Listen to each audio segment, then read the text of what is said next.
आपण आता विधान परिषदेचे सभापती झालो, यामुळे पक्षाच्या बैठकीला जाऊ शकत नाही किंवा पक्षाची भूमिका मांडू शकत नाही असं अनेकांना वाटतं.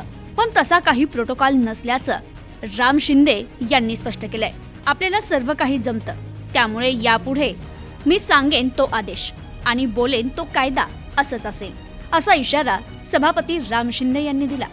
राम शिंदे यांनी हा इशारा नेमका कोणाला दिला याची सध्या जिल्ह्यात जोरदार चर्चा रंगली आहे. विधान परिषदेचे सभापती झाल्यानंतर राम शिंदे यांचा सर्वपक्षीय सत्कार सोहळा नगर शहरात आयोजित करण्यात आला होता. मात्र या कार्यक्रमाला भाजपचे आमदार अनुपस्थित होते. दरम्यान राम शिंदे बोलताना म्हणाले, विधान परिषदेचे सभापती पद मिळाल्यानंतर अहिल्यानगर जिल्ह्याच्या राजकारणात कुणी म्हणतं की राम शिंदे यांचं हे पद हायकोर्टासारखं आहे.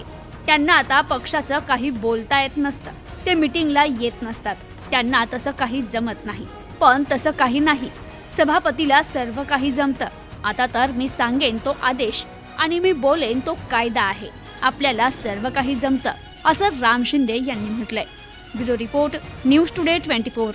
त्यामुळे जबाबदारी आपल्याला मिळालेली आहे आणि या जबाबदारीतून आता आपल्याला चांगलं काम करून दाखवायचे. आणि म्हणून आता दोन इथं विद्यमान सदस्य बसले. सभापती बोलेन तो आदेश, सभापती बोलेन तो कायदा आणि सभापती बोलेन तो नियम. बरोबर आहे ना? अशी परिस्थिती आहे. आता कर्जत जामखेडची संख्येने बरेच लोक आहेत इथं. आता राज्यात माझं ऐकणार आहे निवडून दिलेले लोक.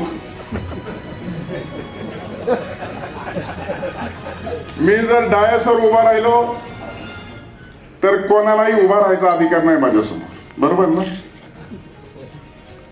आणि माझा जर माईक सुरू असेल तर इतरांचा कोणाचाही माईक सुरू नसतो.